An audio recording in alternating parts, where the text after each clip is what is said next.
Bueno, entonces ahorita vimos cómo construir una clase racional de la nada. No le damos de ninguna parte, construimos a partir de la nada, construimos una clase con sus miembros, con sus métodos, con sus abreviaciones, etcétera. Vimos control de encapsulación, privado, público, vimos esas cosas que tiene la orientación objeto, obviamente está en escala. Y, y esa es como la primera gran manera de construir objetos. De la nada, construir abstracciones de datos. Pero otra piedra angular de la ingeniería de software es la reutilización de código. Y de hecho, por eso la programación orientada a objeto tiene tanto, tiene tanto éxito, que es porque permite reutilizar código en principio de manera modular, sencilla y todo ese tipo de cosas.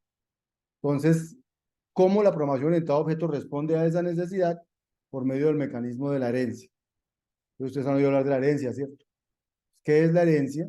La herencia es en esencia la capacidad de construir nuevas clases, o sea, nuevas abstracciones de datos, a partir de clases que ya existían. O sea, no como la que hicimos ahorita racional, a partir de la nada, sino construir clases a partir de cosas que ya existen. Realmente no construimos racional a partir de la nada, porque había esa clase,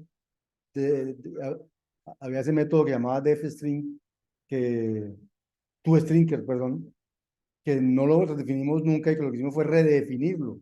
O sea que eso ya venía de alguna parte. O sea que eso ya estaba heredando de alguna cosa.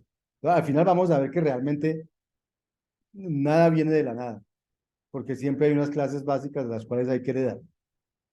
¿Sí? Pero en principio, digamos, no era explícito de dónde heredaba. O sea, la herencia es un mecanismo para la construcción incremental de abstracciones de datos, pues lo llamamos incremental. Para este fin, ¿qué provee escala? Provee clases abstractas, se llaman, provee herencia simple y provee una cosa que se llaman los traits, yo lo traduje como rasgos, y no vamos a entrar en detalle en eso, pero digamos, esos son los tres mecanismos que provee para hacer herencia, y obviamente conceptos clave, hay un grafo de herencia detrás de todo eso, y un concepto que se llama control de acceso y uno que se llama control de encapsulación. Eh, ¿Qué son las clases abstractas? Entonces, vamos a verlo con un ejemplo. La estructura discreta más sencilla y fundamental, por ejemplo, es el conjunto. Y los conjuntos tienen dos operaciones básicas sobre ellos. Una, meter elementos a los conjuntos, insertar un elemento en un conjunto. Que da un elemento, están hablando muy duro, muchachos, que da un elemento y un conjunto C construye el conjunto resultante de insertar E en C. Y otra, pertenecer, saber si E pertenece al conjunto C, que da un elemento y un conjunto C devuelve un booleano indicando si E pertenece al conjunto o no. Entonces, esa es la estructura discreta fundamental que vimos en discretas, conjuntos. Otras operaciones básicas de los conjuntos es unirlos, interceptarlos, hacer diferencia de conjuntos, ¿cierto? Entonces, para implementar una abstracción de datos que represente el concepto de conjunto, sería importante que los lenguajes de programación proveyeran mecanismos de abstracción que permitan especificar requerimientos sin necesidad de detalles de implementación. Entonces, ese mecanismo que proveen los lenguajes y que escala también se llama las clases abstractas. Entonces, una manera de diseñar estructuras sin detalles de implementación.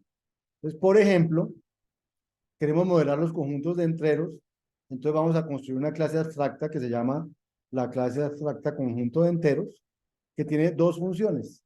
Una para insertar elementos, que devuelve un conjunto, y una para saber si un elemento pertenece al conjunto, que devuelve un booleano. Entonces, la clase abstracta se llama conjunto de enteros, ¿cierto? Tienen miembros sin implementar, en este caso insertar y pertenece, son dos funciones que no dicen cómo se ejecutan, cómo se implementan, pero son miembros de esa clase. Y obviamente de las clases abstractas no se pueden crear instancias u objetos, porque, ¿por qué no? No se puede usar ni un por qué no, porque no sabría cómo hacer las cosas. Eso solamente es para decir que debe tener algo, pero no cómo se hace algo. Para eso son las clases abstractas, para diseñar cosas que deben tener, pero no necesariamente para decir cómo se deben hacer. Eh, Aquí entonces, ¿qué pasa cuando yo creo una clase abstracta? pues no pasa mayor cosa, simplemente dice que se creó. Pero ¿qué puedo hacer con una clase abstracta? Básicamente no puedo hacer nada con una clase abstracta. Nada más que crear otras más específicas o más que no sean abstractas, sino que sean específicas.